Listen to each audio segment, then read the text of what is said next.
আমি সাবধান করব, ঘুমন্ত বাঘকে জাগিয়ে তোলার অযথা চেষ্টা করবেন না, এর পরিণাম কিন্তু ভালো হবে না।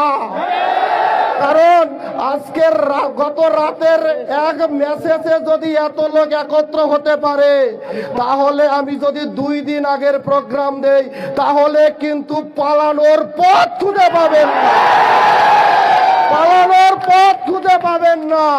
অতএব সাবধান হয়ে যান। ভাই আমার, বন্ধু আমার, মনে রাখো, মুসলমান কোনদিন সংখ্যা দেখে ঘাবড়ায় না।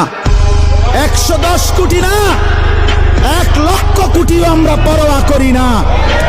আমাদের আসমানওয়ালা আছে, আমাদের আল্লাহু আকবার, আমাদের আল্লাহ বড়, আল্লাহ বড়, আল্লাহ বড়। বড় যুবক কে বড়? জোরসে বলো।